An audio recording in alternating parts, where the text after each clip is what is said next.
Hello, আসসালামু আলাইকুম। আমি এবং আমার বাড়ির সবাই একটা প্রজেক্ট হাতে নিয়েছি যে আমাদের বাড়িটাকে বেটার থেকে আরো বেটার, ভালো থেকে আরো ভালো কিভাবে করা যায়। এই জন্য আমরা শুরু করেছি আমাদের কবরস্থান দিয়ে। কবরস্থানের জন্য একটা টিউবওয়েল বসাবো এবং আমাদের রাস্তাঘাট, ময়লা ফেলানোর জায়গাগুলা সবকিছু ধীরে ধীরে পরিবর্তন করব এবং কি সুন্দর করব। আমাদের বাড়িটাকে একটু সুশীল করব ইনশাল্লাহ। আমাদের কবরস্থানের লাইটটা একটু আলো কম দেয়, এই কারণে কাকা এটার পাশে একটা গাছ ছিল, গাছের ছায়া পড়ে থাকতো দিনের সময়, গাছের ডালাগুলা কাটা দিছে এবং কি বাবু ভাই হইতেছে টিউবওয়েলের যে ফ্লোর করা হবে, যে ইটগুলা দিয়ে এই ইটগুলারে ভিজাইতেছিল। তারপর আমাদের সাথে জয়েন করলো আমাদের ইয়াকুব ভাই এবং কি আমার ভাতিজা আয়ান এবং কি আমার ছোট ভাই নাবিল।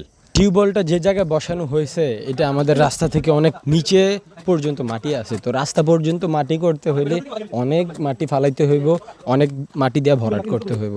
তো এই কারণে একটু সমান লেভেল টেবেল করে তারপরে মাটি ফালাবো। এখন ইয়াকুব ভাই জয়েন করার পরে বললো যে আমি কবরস্থানের গাছগুলোর একটু ছাঁটাই করে দেই, তাইলে এগুলো সুন্দর করে গোল করে উঠবো নি, সুন্দর লাগবে দেখতে, অনেক সুন্দর লাগবে। আমি কই করে দেন, সুন্দর লেগে তো আমরা করতেছি। তো বাবু ভাই সহ ভাইয়ের সাথে এই কাজটা করতেছিল।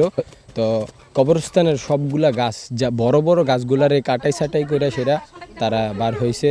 আর এদিকে রাতুলে আর আমি হইতেছে মাটি কাটতেছি। আরে ভাই এত যে পরিশ্রম, মাটি কাটা আবার জায়গা হইতেছে এটি ফালতু জায়গা, একবারে নষ্ট জায়গা। তারা আবার গাছ কাটতে গিয়া দেখে এই জায়গায় ঘুঘু পাখি বাসা বানায় রাখছে, কি যে এক অবস্থা। তারপরে সবাই পরামর্শ করে ভাবলাম যে যেই ডালাটাতে ঘুঘু পাখি বাসা বানায় রাখছে এটা যেহেতু রয়েছে এটা থাক, আর আশেপাশের গুলা যেহেতু কাইটা লাইছে তো কাইটা লাগ। এর আগে দেখে নাই, আমি এটা দেখছিলাম, এই কারণে বাইরে কইলাম কি ভাই আরো 2টা ডিম আছে ঘুঘু পাখির, এটা ফালায়েন না। তো আমি তো ভাবছিলাম যে ঘুঘু পাখি হয়তো বা এসে এটাতে আবার তা দিবে, কিন্তু তার দেয় না। মাটি কেটে দেখে আরো অনেক মাটি লাগবে ভাই, এর আগে এমন ভাবি নাই যে অত বেশি মাটি লাগবে। তো আমরা আর কি করব, রাতুলে মাটি কাটতেছে, আমি একটু উপরে তুলে দিতেছি। আমি কাটি কতক্ষণ, রাতুলে তুলে দেয়, রাতুলে কতক্ষণ কাটে, আমি আবার তুলে দেয়। ও আমি আবার বলতে ভুলে গেছি যে রাতুলও আমাদের সাথে জয়েন করছিল। রাতুল হইতেছে আমার ভাতিজা। তো আমরা কাটার পরে প্রায় অনেকক্ষণ মাটি কাটার পরে আমাদের টিউবওয়েলের নিচটার অবস্থা হইতেছে এমন। তো আর কি করব, আর যথেষ্ট পরিমাণ মাটি কাটা হয়েছে, এখন সবাই ক্লান্ত, অনেকেই কাজ করছে আমাদের সাথে, সবাইকে ধন্যবাদ আমার মন থেকে। আমাদের কাজ এখানে শেষ, আমরা এখন সব কিছু গুছায় গাছায় সবাই বাড়িতে গিয়ে একটু বিশ্রাম নেব, খাবার খাবো, তারপর বিকেলের দিকে আবার এটাকে পাকা করা হবে।